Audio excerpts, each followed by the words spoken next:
পিতামাতার দায়িত্ব, সন্তানের অধিকার। সন্তানের কি কি হক, কি অধিকার রয়েছে এ সম্পর্কে আমি গুরুত্বপূর্ণ তথ্যবহল সংক্ষিপ্ত দলিল ভিত্তিক আলোচনা করার চেষ্টা করব ইনশাআল্লাহুল আযীম।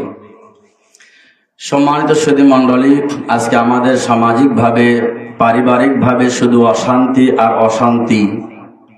যেমন মা বাবা এবং ছেলে মেয়ের মধ্যে যেই সম্পর্ক থাকা দরকার ছিল তা না থাকার কারণে মা বাবা এবং ছেলে মেয়ের মধ্যে আজকে দ্বন্দ্ব, মারামারি, কাটাকাটি। স্বামী স্ত্রীর মধ্যে যে ভালোবাসা, সম্পর্ক, আন্তরিকতা থাকা দরকার ছিল তা না থাকার কারণে আজকে পারিবারিকভাবে অশান্তি। প্রতিবেশীর যে হক আছে, এই হক যদি আদায় হতো তাহলে প্রতিবেশী এবং আত্মীয় স্বজনের মধ্যে হক আদায় হয়ে গেলে প্রতিবেশী এবং আত্মীয় স্বজনের মধ্যে কোনো অশান্তি সৃষ্টি হতো না। কিন্তু আজকে দেখা যায় প্রতিবেশী একজন আরেকজনের সঙ্গে মারামারি, কাটাকাটি, ঝগড়া। যাদের সঙ্গে থাকা ছিল দরকার খুব ভালোবাসা, আন্তরিকতা, সেই প্রতিবেশীর সঙ্গে আজকে আমাদের বেশিরভাগ দ্বন্দ্ব। কথা কন ঠিক কিনা? এই জন্য পারিবারিক থেকে শুরু করে, সামাজিক থেকে শুরু করে গোটা বিশ্বে আমাদের আজকে অশান্তি দাবালন চলছে। এটার মূল কারণ হচ্ছে আমরা একজন আরেকজনের অধিকার, হক আদায় করি না। সম্মানিত সুধী মণ্ডলী, আজকে দেখতে পাচ্ছি যে জিনিসগুলো ইতিপূর্বে আমরা দেখি নাই সেগুলো এখন দেখতে পাচ্ছি। তা হচ্ছে ছোট্ট থেকে ছোট্ট কোনো কারণে সন্তানরা মাকে বাবাকে হত্যা করে দিচ্ছে। এই দৃশ্যগুলো এখন দেখতে পাচ্ছি, যা ইতিপূর্বে তেমন ছিল না। কথা কোন ঠিক কিনা? শুধু তাই নয়, এই যে ঘটে গেল মাত্র কয়েকদিন আগে শুনতে পারলাম একজন বাড়িওয়ালা, রূপগঞ্জ এর মহিলার বাপের বাড়ি এই কান্দাইল আশুহাট। তো সেখানে শুনতে পারলাম বাড়িওয়ালা মহিলা, তার স্বামী বিদেশ থাকে। তো এই মহিলা একাই হয়তো বা আছে বা ছেলে মেয়ে আছে, তো টাইলসের কাজ করাচ্ছে। তো টাইলস মিস্ত্রি হয়তো বা কোনো কিছু দেখে ফেলছে, মহিলার গলায় হার রয়েছে, স্বর্ণের হার। এটা দেখে সে আর লোভ সামলাইতে পারে নাই। তখন ওই মহিলাকে বাড়িওয়ালা, যেই বাড়িওয়ালার মহিলার কাজ করতে এসেছে টাইলস মিস্ত্রি, ওই টাইলস মিস্ত্রি তখন বাড়িওয়ালার যে মহিলা, ওই মহিলাকে হত্যা করে হারটা নিয়েছে। নেওয়ার পরে পালিয়ে যাওয়ার সময় ওই মহিলার ছেলে নামাজ থেকে ঢুকতে দেখছে তার মার ঘর থেকে ওই টাইলস মিস্ত্রি বের হচ্ছে। তখন ওই ছেলেও ওই মানুষটাকে আটক করে তাকেও হত্যা করেছে, শুধুমাত্র লোক 1 থেকে 2 ভরি স্বর্ণ। কথা কোন ঠিক কিনা? এই সমস্ত দৃশ্যগুলো আমাদের দেশে, আমাদের সমাজে ঘটছে।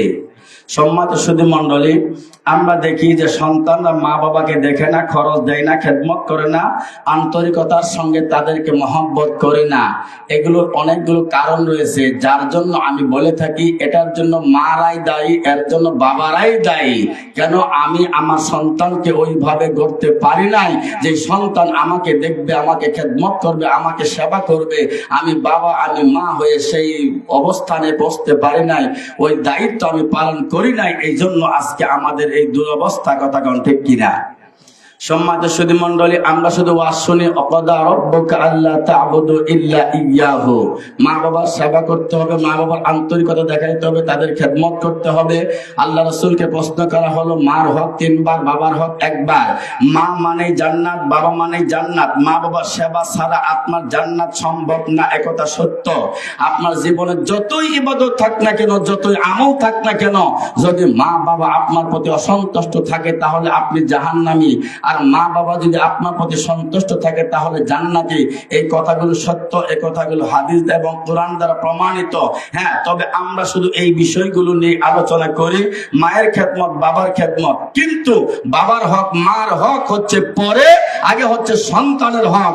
সন্তানের হক আদায় না করলে মা বাবা ওই সন্তান আপনার হক আদায় করবে না, ওই সন্তান আপনাকে বৃদ্ধাশ্রমে রাখবে। এটাই চূড়ান্ত সত্য কথা। সম্মানিত সুধী মণ্ডলী, সেজন্য আমি সংক্ষিপ্তভাবে শুধু পয়েন্ট আকারে মা বাবার কি দায়িত্ব সন্তানের জন্য, সন্তানের কি হক, এই সম্পর্কে আমি ছোট্ট করে একটু সংক্ষিপ্তভাবে আলোচনা করার চেষ্টা করব, যেগুলো আমাদের জানা এবং বোঝা, মানা খুবই প্রয়োজন। আমি যদি আপনাকে প্রশ্ন করি আপনার পৃথিবীর মধ্যে সবচাইতে বড় সম্পদ কি, আপনি জবাব দিবেন আমার সবচাইতে বড় সম্পদ হচ্ছে আমার ছেলে মেয়ে আমার সন্তান, কথা কোন ঠিক কিনা? কারণ আমাদের সবথেকে বড় সম্পদ হচ্ছে সন্তান। এই সন্তান যে কত বড় সম্পদ এটা বোঝার জন্য প্রশ্ন করুন তাকেই, যার সন্তান হয় না, যার ছেলে হয় না, যার মেয়ে হয় না, তাকে প্রশ্ন করুন, সে জবাব দিবে ছেলে মেয়ে না হওয়া কত কষ্টের বিষয়। সম্মানিত সুধী মণ্ডলী, এই সন্তান কোনো সময় আপনার জন্য নিয়ামত হয়ে যায়, আবার কোনো সময় আপনার ক্ষতির কারণ হয়ে যায়। আল্লাহ তাআলা বলেন, আল মালু আল বানুনা জিনাতুল হায়াতিদ দুনিয়া। জেনে রাখো ভালো করেই, নিশ্চয় ধন সম্পদ এবং সন্তান সন্ততি এগুলো হচ্ছে দুনিয়ার সৌন্দর্য, দুনিয়ার শোভা, দুনিয়ার নিয়ামত।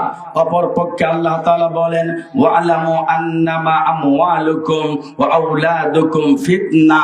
জেনে রাখো ওই তোমাদের ধন সম্পদ, তোমাদের সন্তান সন্ততি এগুলো হচ্ছে ফিতনা, এগুলো হচ্ছে পরীক্ষা, এগুলো হচ্ছে বিপদের কারণ।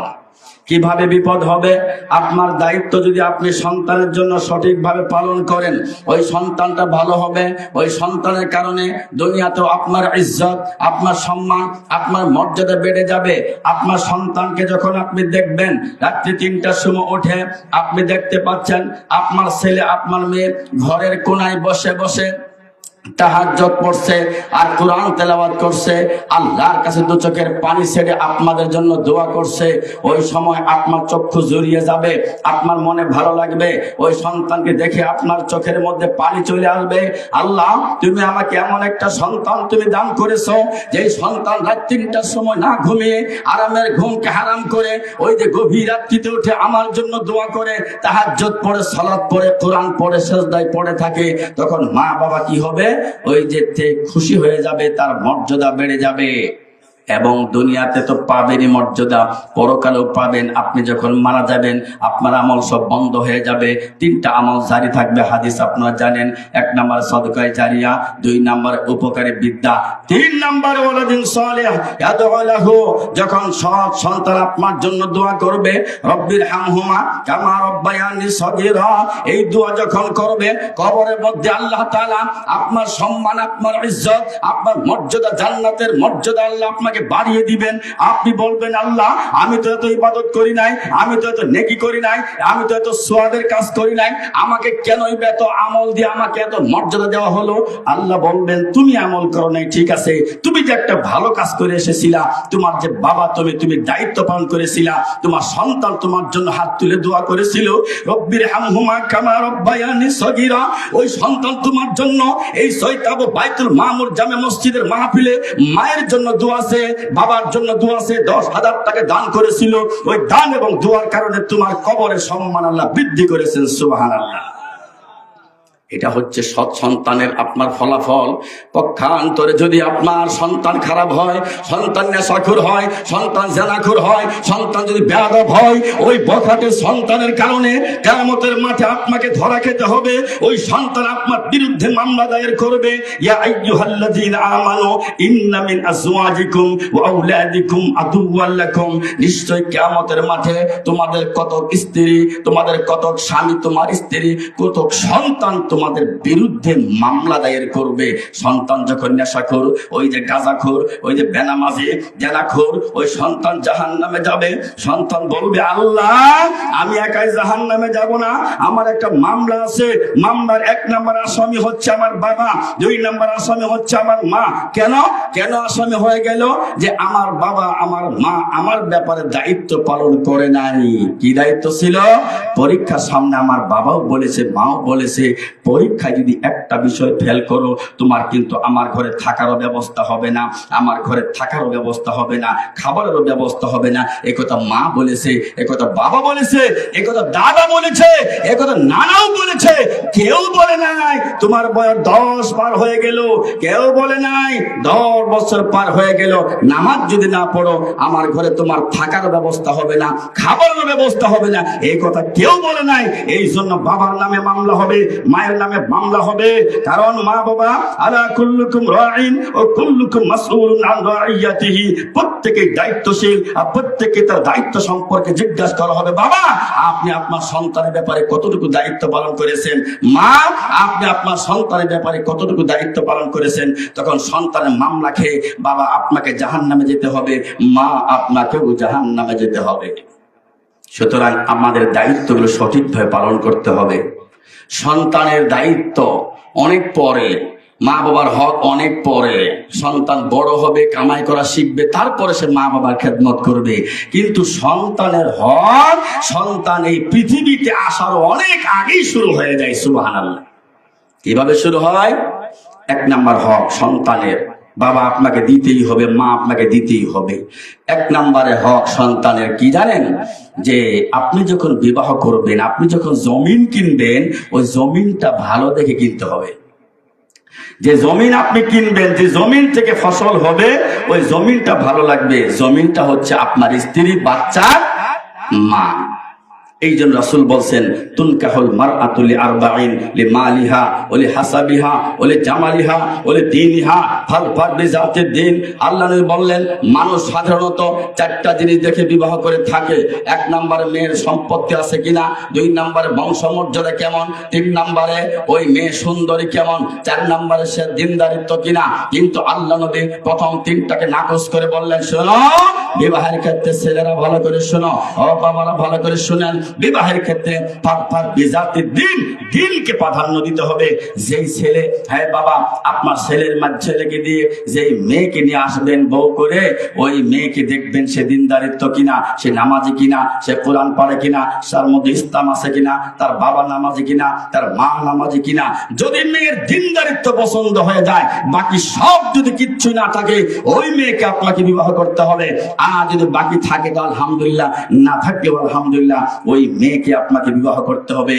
কারণ পৃথিবীর সব সম্পত্তি একদিকে, আর আপনার সতী সাধবী স্ত্রী একদিকে। কারণ আল্লাহ বলছেন, সকল সম্পদ থেকে উত্তম সম্পদ হচ্ছে আপনার ঘরের সতী সাধবী স্ত্রী। সুবহানাল্লাহ। এরপরে বিবাহ ঠিক হয়ে গেল। এই বিবাহ হতে হবে সুন্নতি তরিকায়। বিবাহের নামে আজকে যেই বেহায়াপনা, যে অশ্লীলতা শুরু হয়েছে, সবচাইতে দুঃখের বিষয় হলো আজকে আমাদের সমাজেও পর্যন্ত সর্পনিগর চৈতাব, এই সমাজগুলোতেও এরকম নোংরামি, এরকম বেহায়াপনা, এরকম জেনার কাজ এখনো পর্যন্ত চলে।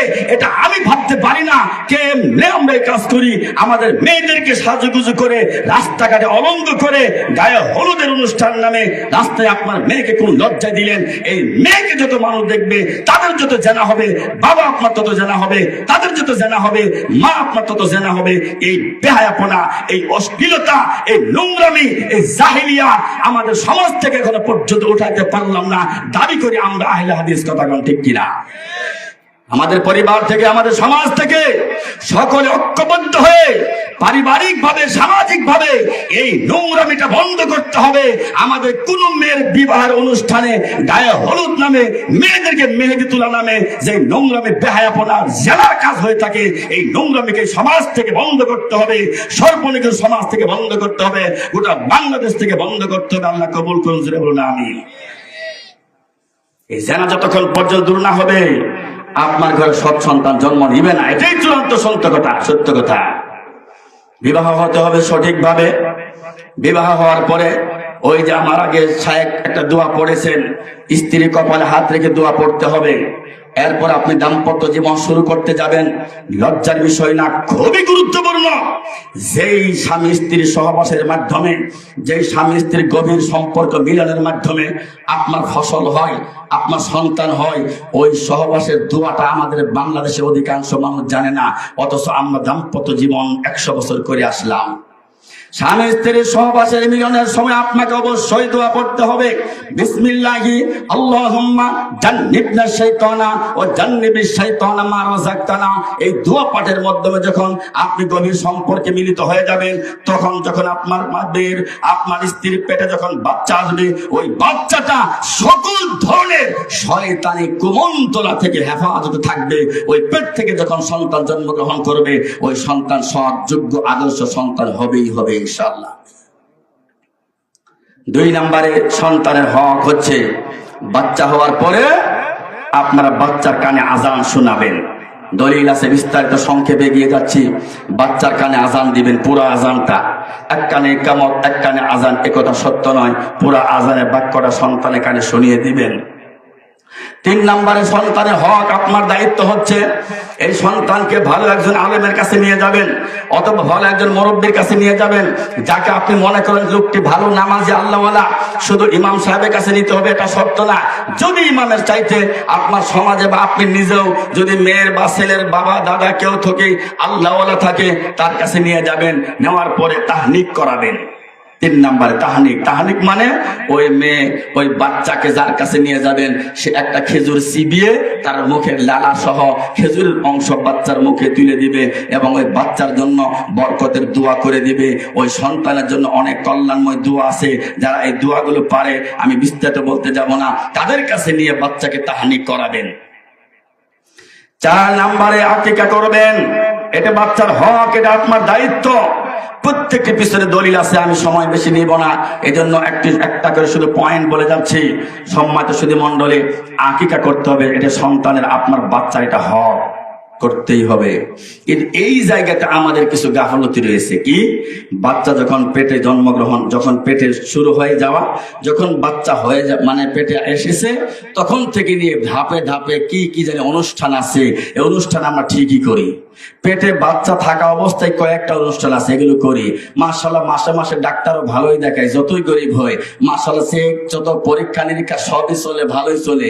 সিজারের মধ্যে 1 লক্ষ, 1.5 লক্ষ, 2 লক্ষ টাকা খরচ হয়। মাশাআল্লাহ, এটাও খুব ভালো চলে। কিস্তিতে চলুক, হাওলাত নিয়ে চলুক, আর ঋণ করে চলুক, বাড়ি ঘর বিক্রি করে চলুক, সব চলে।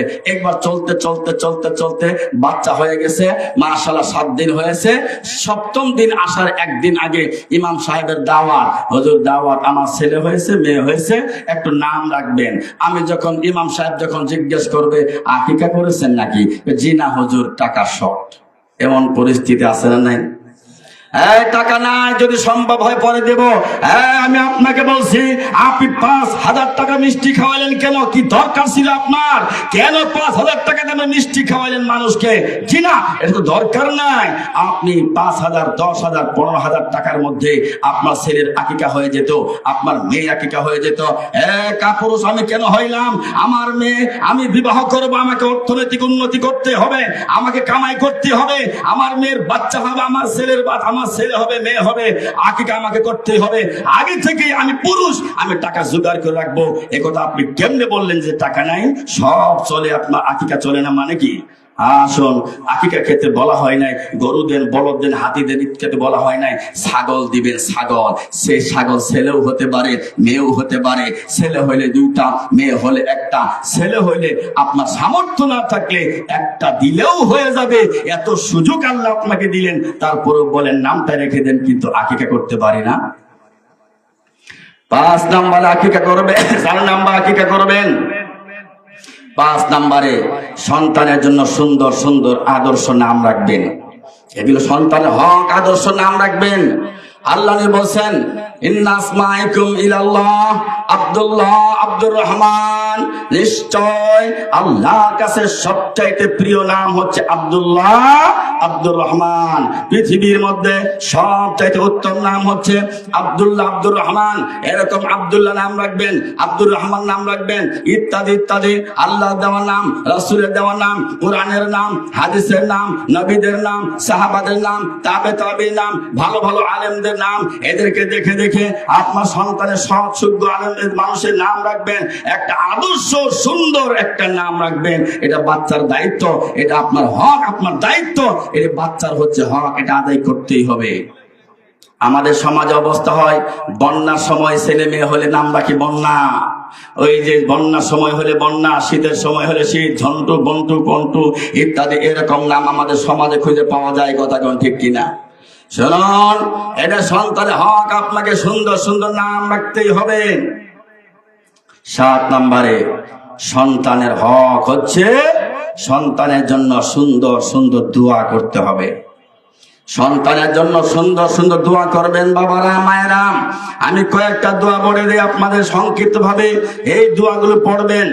1 নাম্বার দোয়া পড়বেন সকলেই, যাদের বিবাহ হয়েছে তারাও পড়বেন, যাদের বিবাহ হয়নি তারাও পড়বেন, যাদের বাচ্চা হয়েছে তারাও পড়বেন, যাদের ছেলে মেয়ে হয়েছে তারাও পড়বেন, যাদের হয় না তারাও পড়বেন। যারা বুড়া হয়েছেন ভাববেন না যে আমার তো আর ছেলে মেয়ে হবে না, আপনিও পড়বেন। কেন? যেগুলো হয়েছে ওগুলো সৎ হয়ে যাবে। সুবহানাল্লাহ। 1 নাম্বার দোয়া সবাই পড়েন, রব্বি হাবলি মিনাস সালিহিন। মুখস্থ আছে না নাই? সবাই পড়েন, রব্বি হাবলি মিনাস সালিহিন। এই দোয়া আপনি পড়বেন। এই দোয়া কে পড়েছিল? কে পড়েছিল বলেন? ইব্রাহিম আলাইহিস সালাতু ওয়াস সালাম পড়েছিলেন।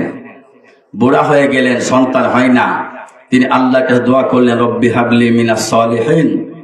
আল্লাহ, আপনি আমাকে একটা সতী সাধবী, একটা যোগ্য সৎ সহনশীল একটা বাচ্চা ছেলে মেয়ে দেন। বলে নাই ছেলে দেন, কঠিন কথা। আমরা খালি বলি আল্লাহ ছেলে দেন, ছেলে দেন, ছেলে দেন। জি না, এইভাবে খাস করে দোয়া করবেন না। বলবেন আল্লাহ ভালো সন্তান দেন। কি দিবেন আল্লাহ জানেন, হতে পারে আপনার মেয়ের মধ্যে কল্যাণ, এটাই সত্য কথা।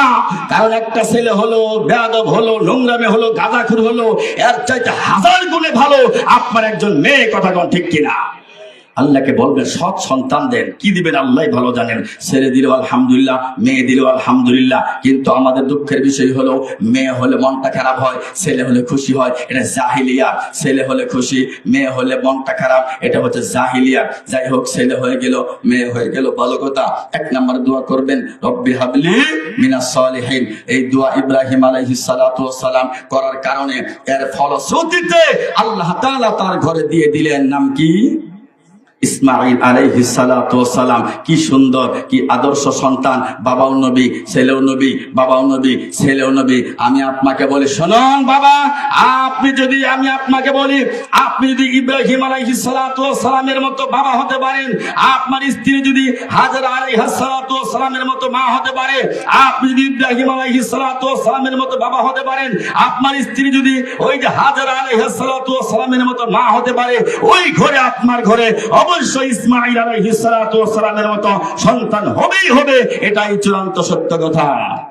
আমি হতে পারলাম না ইব্রাহিমের মতো, আমি হতে পারলাম না হাজরার মতো, এই জন্য আমার ঘরে হয় নোংরামি, আমার ঘরে হয় বেয়াদব, আমার ঘরে আমার বেয়াদব সন্তান জন্ম নেয়। ওই সন্তানের কারণে সমাজের মধ্যে আমার ইজ্জত নষ্ট হয়, কথা কোন ঠিক কিনা? 2 নাম্বার দোয়া আপনি পড়বেন, রব্বি হাবলি মিন লাদুনকা যুররিয়াতান তাইয়্যিবাতান ইন্নাকা সামিউদ দুআ। ভালো করে বোঝার চেষ্টা করুন। এই দোয়া মুখস্থ থাকলে বেশি পড়বেন, না থাকলে মুখস্থ করে নেবেন। স্মরণ করুন ওই যে জাকারিয়া আলাইহিস সালাতু ওয়াস সালামের কথা। সংক্ষেপে এগিয়ে যাচ্ছি। সূরা আলে ইমরানের মধ্যে আল্লাহ তাআলা চমৎকার করে বলে দিয়েছেন, জাকারিয়া আলাইহিস সালাতু ওয়াস সালাম যখন মরিয়ম আলাইহিস সালাতু ওয়াস সালামের ঘরে ঢুকলেন, ঘরে ঢুকেই দেখেন ওয়াজাদা ইনদাহা রিজকা, গিয়ে দেখলেন মরিয়মের ঘরে হরেক রকমের ফলমূল, মৌসুম সারা ফল। এখন তো এই মৌসুমের ফল না, এখন তো টাটকা আমের ফলের মৌসুম না, কিন্তু আম ফল কিভাবে পেল? এইভাবে হরেক রকমের টাটকা টাটকা ফল মরিয়ম আলাইহিস সালাতু ওয়াস সালামের ঘরে উপস্থিত। জাকারিয়া জিজ্ঞেস করলেন, মরিয়ম, এই সুন্দর সুন্দর টাটকা তাজা ফল তুমি কোথায় থেকে পেলা? মরিয়ম আলাইহিস সালাতু ওয়াস সালাম জবাব দিলেন, আমি এগুলো পেয়েছি এমন জায়গা থেকে, ওই যে আল্লাহ আমাকে দিয়েছেন। এই সময় এখন মৌসুমের না ফল, তারপর ওই সময় জাকারিয়া আলাইহিস সালামের কাছে মরিয়ম বললেন, আল্লাহ তাআলাই আমাকে এই ফল দিয়েছেন। সুবহানাল্লাহ। এই কথা যখনই মরিয়ম আলাইহিস সালাতু ওয়াস সালামের কথা শোনার সাথে সাথেই জাকারিয়া আলাইহিস সালাতু ওয়াস সালামের মধ্যে মাথার মধ্যে কি ঈমান ঢুকে পড়লো। সাথে সাথে তিনি আল্লাহকে দোয়া করা শুরু করলেন। ওই যে তখনও তিনি বুড়া হয়ে গিয়েছেন, এখনো সন্তান হয় না, হয়তো এক সময় বুঝেই ফেলেছে, জেনেই নিয়েছে যে আমাদের আর সন্তান হবেই না, বুড়া হয়ে গিয়েছে। তার স্ত্রী বন্ধা, স্বামীও বুড়া হয়ে গেছে, কোনো বাচ্চা হয় নাই, কোনো ছেলে মেয়ে হয় না। যখন তিনি শুনলেন মৌসুম সারা দ্বারা আল্লাহ তাআলা মরিয়মকে ফল দিয়েছেন। হুনালিকা দাআ যাকারিয়া রাব্বা, সাথে সাথেই যাকারিয়া আলাইহিস সালাতু ওয়াস সালাম আল্লাহর কাছে দুহাত তুলে চোখের পানি ছেড়ে দিয়ে আল্লাহর কাছে দুহাত তুলে দোয়া করা শুরু করলেন, আল্লাহ তুমি যদি মৌসুম ছাড়া মরিয়মকে ফল দিতে পারো, আমি তোমার নবী বিশ্বাস করি, আমি যাকারিয়াও, আমি বুড়া মানুষকে তুমি সন্তান দিতে পারো, আমার স্ত্রী বন্ধা হতে পারে, তাতেও আমি বিশ্বাস করি, আমার ঘরে তুমি বুড়া মানুষ হলে কি হবে, আমাকে সন্তান দিতে পারো। সাথে সাথেই তিনি দোয়া শুরু করলেন, রব্বি হাবলি মিন লাদুনকা যুররিয়াতান তাইয়্যিবাতান, আল্লাহ তুমি আমাকে একটা সৎ সহনশীল যোগ্য সন্তান, পুত পবিত্র সন্তান দান করো। সুবহানাল্লাহ। আল্লাহ তাআলা যাকারিয়া আলাইহিস সালাতু ওয়াস সালামের দোয়া কবুল করলেন। দোয়া কবুল করে সাথে সাথে সুসংবাদ দিয়ে দিলেন, তাকে আল্লাহ সন্তান দিয়ে দিলেন। ইসমুহু ইয়াহইয়া, নাম হচ্ছে ইয়াহইয়া, বাবাও নবী সন্তান নবী। সুবহানাল্লাহ। একথাই আমি আপনাকে বলি, আপনি যদি যাকারিয়া আলাইহিস সালাতু ওয়াস সালামের বৈশিষ্ট্য আপনার মধ্যে থাকে, আপনার ঘরে ইয়াহইয়া আলাইহিস সালাতু ওয়াস সালামের মতো সন্তান হবেই হবে ইনশাআল্লাহ। আমি আপনাকে বলি 3 নাম্বার দোয়া। আমি আপনাকে বলি, অনেক সময় আমরা আফসোস করি, আমার ছেলেটা নামাজ পড়ে না, আমার মেয়েটা নামাজ পড়ে না, হুজুর দোয়া করবেন, পীর সাহেব দোয়া করবেন, খুব আফসোস করি। কিন্তু বাবা আপনি তো দোয়া চান না আল্লাহর কাছে, আপনি তো চান না আপনার ছেলে দোয়া করুন, নামাজ পড়ুন। আপনি চান না, কেন চান না জানেন? কারণ আপনি তো একদিনও দোয়া করলেন না। আল্লাহ তো দোয়া আপনাকে শিক্ষা দিয়েছেন। দোয়া তো করেছেন ইব্রাহিম আলাইহিস সালাতু ওয়াস সালাম।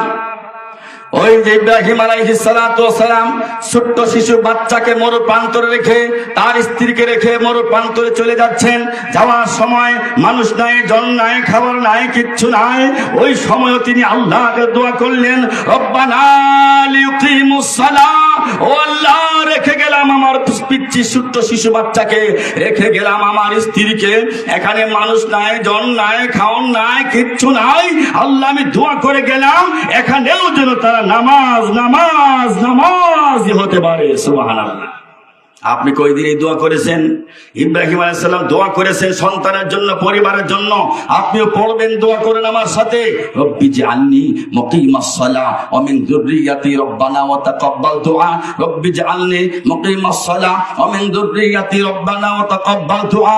আল্লাহ আমাকে নামাজি বানাও, আমার ছেলে মেয়ে পরিবার সবাইকে তুমি নামাজ নামাজ নামাজি বানাও। কয়দিন দোয়া করেছেন? কিভাবে আপনার ছেলে আপনার মেয়ে সন্তানের কালেকশন করবে, সমাজ কিভাবে আপনার ছেলে মেয়ে নামাজ পড়বে?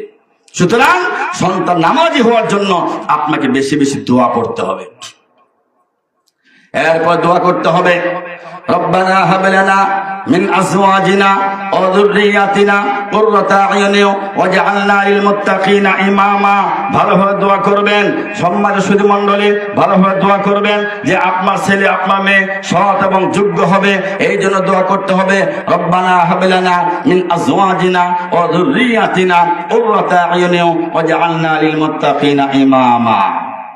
7 নম্বরে সন্তানের হক, আপনার দায়িত্ব, সন্তানের জন্য বেশি বেশি দোয়া করবেন।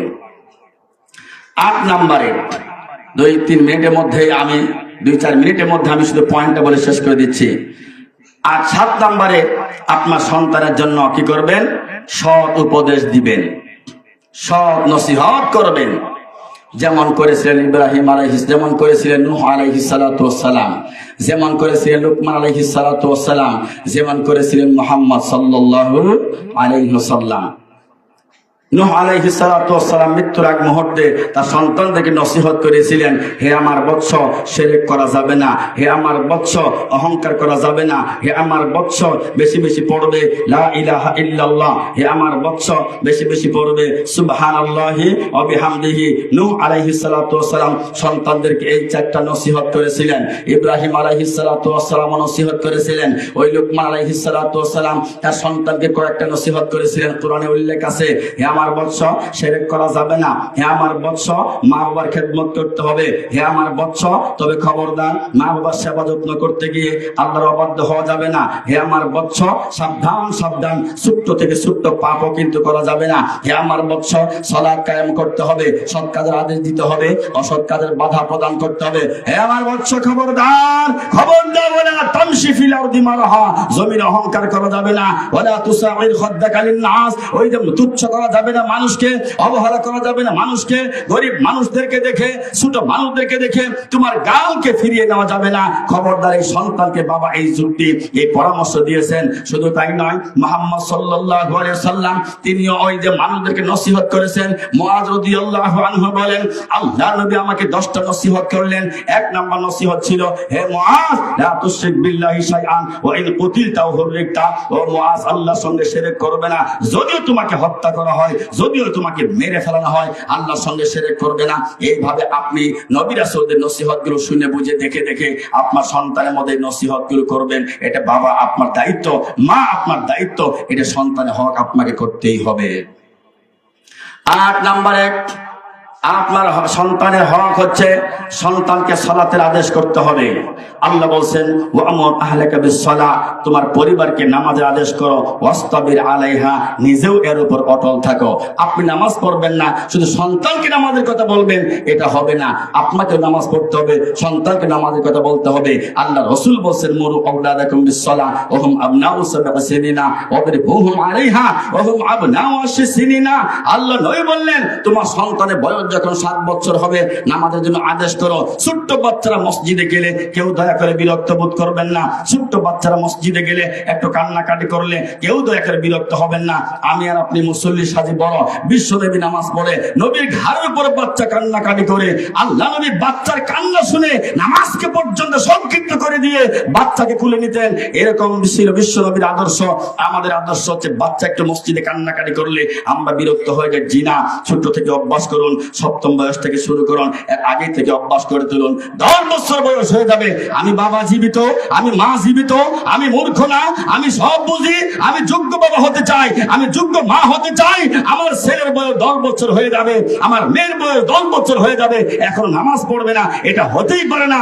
এমন অযোগ্য বাবা আমি হতে চাই না, এমন অযোগ্য মা আমি হতে চাই না। 10 বছর বয়স হয়ে যাবে, আমার ছেলে মেয়ে নামাজ পড়বে না, এটা হতেই পারে না। পিটিয়ে পিটিয়ে হলেও সালাত পড়াইতেই হবে, সালাত পড়াইতে হবে। এটা বাচ্চার হক, আপনার দায়িত্ব, এটা আপনাকে পালন করতেই হবে। 9 নম্বরে আপনার দায়িত্ব, সন্তানের হক হচ্ছে সন্তানকে বেশি বেশি সালাম দিতে হবে। সালাম দিতে হবে সন্তানকে সালাম দিতে হবে। জি, নিয়ম হচ্ছে ছোটরা বড়দেরকে সালাম দিবে, কম সংখ্যক মানুষ বেশি সংখ্যক মানুষদেরকে সালাম দেয়, এটা হচ্ছে নিয়ম। কিন্তু যখন দেখবেন যে না, ছোটরা সালাম দেয় না, শুনুন, আগের যুগে আমরা এবং আপনারা যারা আরো আগে ছিলেন আরো বেশি জানেন, আপনারা সম্মানিত মুরব্বীদেরকে যেইভাবে শ্রদ্ধা করতেন, যেইভাবে মূল্যায়ন করতেন, এখন বাচ্চারা, এখন ছেলেরা, এখন ছাত্ররা, আমরা প্রিন্সিপাল হলে কি হবে, আমরা উস্তাদ হলে কি হবে, আমরা খতিব হলে কি হবে, আমরা ইমাম হলে কি হবে, আপনাদেরকে সম্মান কিন্তু দেয় না। সুতরাং ওই ছোট্ট বাচ্চাদেরকে সালাম শিক্ষা দিতে হবে।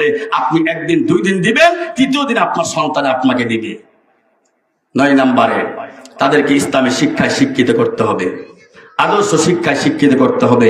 এই হকগুলো যদি আপনি আদায় করতে পারেন, এই দায়িত্ব যদি আপনি পালন করতে পারেন, ওই সন্তান বড় হয়ে আপনাকে শ্রদ্ধা করবে, আপনাকে মর্যাদা দিবে, আপনার সম্মান করবে, আপনার খেদমত করবে। ওই সন্তান আপনাকে বৃদ্ধাশ্রমে রাখবে না, ইনশাআল্লাহ। সম্মানিত সুধী মণ্ডলী, সময় দীর্ঘ হয়ে যাচ্ছে। আমি আমার 1/2 ঘন্টার বক্তব্যের ভিতরে আমি ছোট্ট একটা বিষয় নিয়ে গুরুত্বপূর্ণ কথাগুলো বোঝাবার চেষ্টা করেছি। আমার বক্তব্য 1/2 ঘন্টা হয়ে গেছে, আলহামদুলিল্লাহ। এই 1/2 ঘন্টার মধ্যেই আমি আপনাদেরকে ছোট্ট একটা বিষয় আমি গুরুত্ব সহকারে বোঝাবার চেষ্টা করেছি। শুনুন, বক্তব্য বেশি লাগে না, যদি আমলে পরিণত হয়, কথাগণ ঠিক কিনা। সম্মানিত সুধী মণ্ডলী, আমাদের প্রধান বক্তা উপস্থিত রয়েছেন। আমরা কিছুক্ষণের মধ্যেই আমরা চেষ্টা করব 10:30টার ভিতরেই আমরা আমাদের প্রধান বক্তাকে দিয়ে দিব ইনশাআল্লাহ। তার আগে আমি আপনাদের কাছে একটা জোরালো দাবি জানাই, সেটা হচ্ছে আলহামদুলিল্লাহ আপনাদের কাছে আমাদের এই মসজিদে দানের ব্যাপারে, মাহফিলে কালেকশনের ব্যাপারে আর বক্তব্য লাগে না। বহুদিন বক্তব্য দিয়েছি যে ওয়াজ করে কালেকশনের আগে দানের বক্তব্য, হ্যাঁ, দানের ফজিলত সম্পর্কে বক্তব্য দিলাম, তারপরে আপনার দান করেন, আলহামদুলিল্লাহ। আপনারা জানেন যে দান করতেই হবে, মসজিদে দান করতে হবে, মাদ্রাসা দান করতে হবে, গরিব দুঃখীদেরকে দান করতে হবে। যদি দান না করি তাহলে আমাদের সম্পদগুলো আমাদের আগুন হয়ে যাবে। আগুন হওয়ার পরে ওই সম্পত্তি আমার কপালে সেক দেওয়া হবে, আমার পিঠে সেকা দেওয়া হবে, ওই সম্পদগুলো সাপে পরিণত হবে, সাপ আপনাকে দংশন করতে থাকবে। আর কত সবচেয়ে ভয়ঙ্কর জিনিস হচ্ছে, আপনাকে রাসূল বলছেন ওয়াত্তাকুশ শুহা ফাইন্না শুহা আহলাকা মান কানা ক্বাবলাকুম, খবরদার খবরদার, তোমরা কিন্তু কৃপণতা করবে না। এই হাদিসটাই যথেষ্ট। কেন? কৃপণতা করার কারণে আমি পূর্ববর্তী অনেক জাতিদেরকে ধ্বংস করে দিয়েছি। কৃপণতা করার কারণে আমি পূর্ববর্তী অনেক জাতিকে ধ্বংস করে দিয়েছি। ওই আল্লাহ এখনো আছে না নাই? কথা বলেন আছে না নাই? বাস্তব একটা দৃষ্টান্ত দেই, শুনেন। আপনি শেখেরচর, মাধবদী, ঢাকা, উত্তরা বিভিন্ন বড় বড় ব্যবসায়ী রাত 10টার সময় দোকানটা বন্ধ করে লক্ষ লক্ষ টাকার দোকানে রেখে, কোটি কোটি টাকা সম্পদ দোকানে রেখে আপনি বাড়িতে আসলেন। যদিও আপনার ঘুম কমই হয়, ওই ব্যবসা কেমনে চলবে ইত্যাদি ইত্যাদি। হায়, হঠাৎ করে ফজরের সলাতের আগে অথবা ফজরের সলাতের পরে হঠাৎ সংবাদ আসলো আগুন লেগে ওই মার্কেটটা পুরাই ধ্বংস হয়ে গেল। এমন ঘটনা আমাদের দেশে আছে না নাই?